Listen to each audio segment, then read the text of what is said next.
Okay, I'm going to attempt to give some discussion of the section towards a critical hermeneutics as a background. Someone asked that I not simply make podcasts so that there would be a face visible, so I will do it this way. First, when you hear critical hermeneutics, critical is a reference to the critique of ideology and to Habermas and to notions of systemic distortion, distortions that are carried within language. Again, these are not the creation, the intentional creation of any person or group. They are ways in which groups with relative power will tend to see and explain things in ways that will quite naturally justify their power at such a level that these get embedded in language themselves. The use of sexist language is a prime example of this, where, well, let me not get into that now. I think it's an obvious enough example. I'll just mention it. But insofar as it, at some point, and still in some places, everyone is raised in cultures where the generic word for human is the equivalent of man or he, and also those tend to be associated with certain professions. Then the language we're thrown into, that we come up understanding reality through, is systemically distorted in such a way that it will tend to privilege male and marginalize female interests. Of course, when I use the words male and female, in the use of that language, I tend to establish and make normative a binary, which is another sort of systemic distortion which has been uncovered, because it tends to privilege people who fall into common understandings of what it is to be male or female, or man or woman, and to marginalize and really to render in some sense invisible those who may not fall into either of those categories, or those for whom their identities involves a blending of dominant traits which are typically ascribed to one category or another. So in both those ways, the very language we're thrown into tends to determine a thought. And again, with neither of those was it a plot on the part of any group or individual to texture language in this way. It's just over time, since for most people the binary was natural and fit, that quite naturally became the way language was shaped. And as a result, the exclusion of those who didn't fit into that binary becomes a part of the way that people see the world, such that even those who don't fit into the binary, as they emerge into understanding, as they are thrown into one context or another, they don't have the categories with which to identify themselves. They find themselves forced, if they're going to speak in terms of identifying themselves in terms of gender or sex, to use the dominant language, or at least to use it and feel uncomfortable with it, like they just a sense they don't fit in, until people, and this would be the critical consciousness, recognize the way this language is functioning, and begin to develop new vocabularies which make clear that attack the binary. That's what the he, his, or she, hers is largely about. I mean, typically those tend, ironically enough, to fall into the binary, but still it's a step forward, because what it signifies is this is not something that's given, natural, normative in a sense that should dictate to everyone their identity.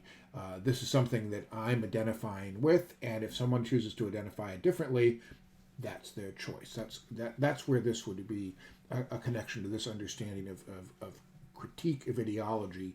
And the critical moment, which now gets blended, especially in Ricoeur's understanding here, which you'll see I disagree with, but he associates this with the moment in which you transcend somehow the way in which your understanding is contoured by the forms of understanding, the language, the textuality you were thrown into, and you can move out of that to make this sort of a critique.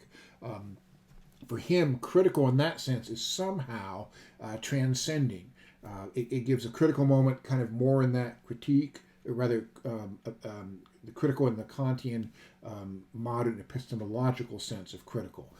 So in this final section, you'll see Ricoeur using critical in a way that kind of erratically moves between critical in the sense of critique of ideology and critical in the sense of modern epistemology, where critical thought is thought which is not just it moves from an objective, universal perspective. It's not a product of prejudgments, prejudices, the formation sheerly of what you're thrown into.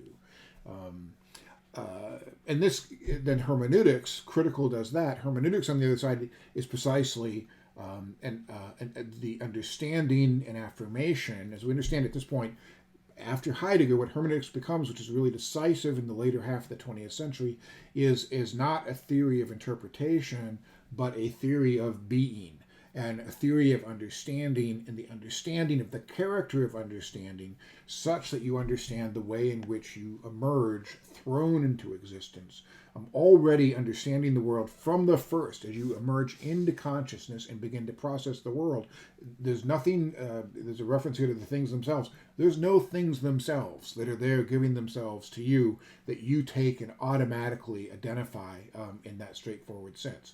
What you emerge into is an interaction with all sorts of different things, but the understanding of those things, the way you divide up and understand it, is then mediated to you through the language that you happen to be thrown into. Such that the same you, if we could even give a sense to that same there, born in 20th century United States with a certain set of identities, or in 5th century Tibet with a certain another set of identities and languages, it's not the same you in both places. You will inevitably be formed within the world and the forms of understanding within which you are thrown. So that's what sense in which, let me read this paragraph now from, it's page 48 in this new book, and it'll be the first full paragraph under Towards the Critical Hermeneutics. The gesture of hermeneutics is a humble one of acknowledging the historical conditions to which all human understanding is subsumed in the reign of finitude.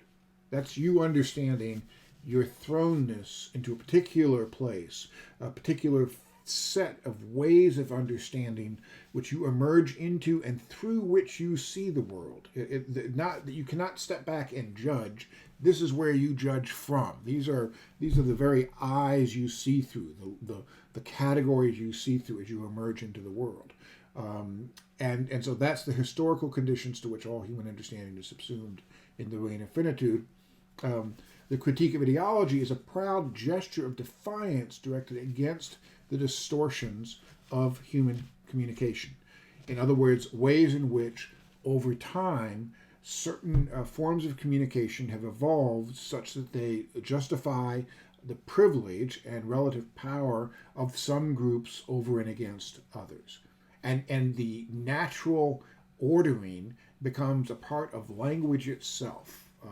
It's interesting, at the time Ricoeur wrote this in the early 70s, there was a joke about a doctor who came in, and there was a patient who had been brought into the emergency room, and the doctor looks at the patient. It was more of a riddle than a joke, and says, I cannot operate on this patient because he is my son. And the riddle was, this was a great riddle that people would play with each other at parties and stuff like that. And the trick was to realize that people say, well, it's his father. That was the response, that the doctor was his father. That's why. And you say, but it's not his father. And it would take people forever to say, well, it's his mother, because it was so unthinkable at that point that a doctor would be a woman. The doctor could be his mother.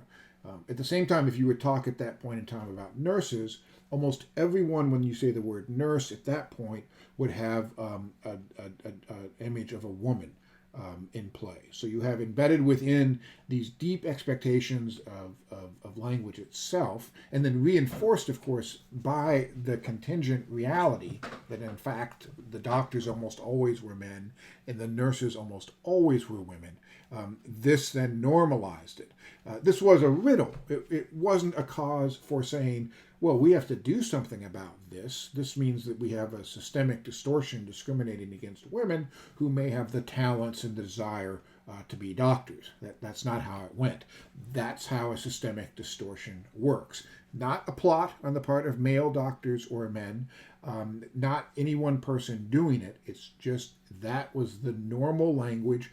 It played with the power, the interests in power at the time, and so it had to be challenged from somewhere else. Well, where is that somewhere else? And that's where this critical moment comes that Ricoeur and Habermas kind of want to gesture towards, because they want to say there's something right, there's something wrong about that discrimination, there's something right about having people able to pursue areas of interest in accord with their talents without having their sex or gender be used in a discriminatory way.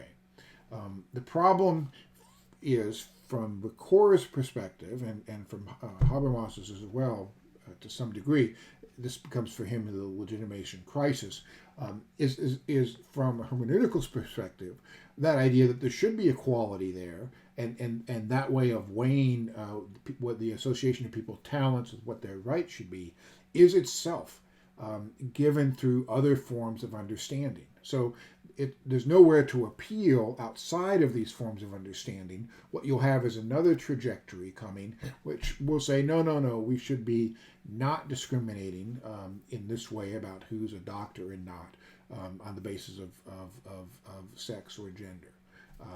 But where do you appeal to say that's right? How is it not just another competing narrative, equally contingent?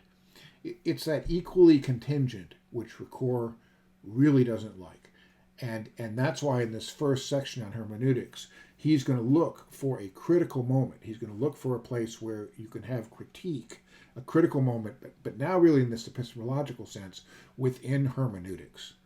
And that's how he's then going to move in here. Now, let me pause for a second and say this number 1 here, critical reflection on hermeneutics, really should come about, let's see, 1, 2, 3, 4 paragraphs down, because these first few paragraphs are introducing both critical critique of ideology and hermeneutics. And then when he says the first challenge, the first question challenges, that's where he starts doing critical reflection on hermeneutics. So that little subheading should actually be down right above, it would be down 3 paragraphs after the third full paragraph, and say the first question challenges the capacity of hermeneutics. So what he's going to say, and that's the point of the critical hermeneutics.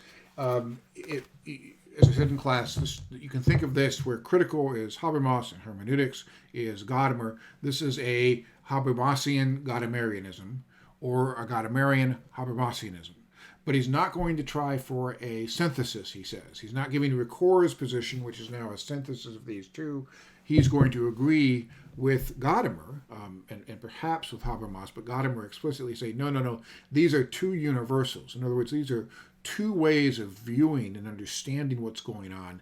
They are neither commensurable, they cannot be put into a larger scheme, nor in the fullness of understanding can we get rid of either one or the other. So he's going to end this section, and I think this is the strength of this section, proposing a dialectic, an ad hoc dialectic where we simply keep both hermeneutical understanding and critique of ideology suspicions always in play, but without having a systemic way to interrelate them. I think that's the relative strength of the section, but as you'll see here, he really wants a critical moment. And that's what's going to happen here with Gadamer, when he's going to try to move beyond the humility of an ontology of finitude and give a critical supplement to the hermeneutics of tradition. I want to keep these short, so I'm going to stop there and have that be the intro to this section, and then I'm going to come back and do the critical supplement to hermeneutics of tradition in the next little segment.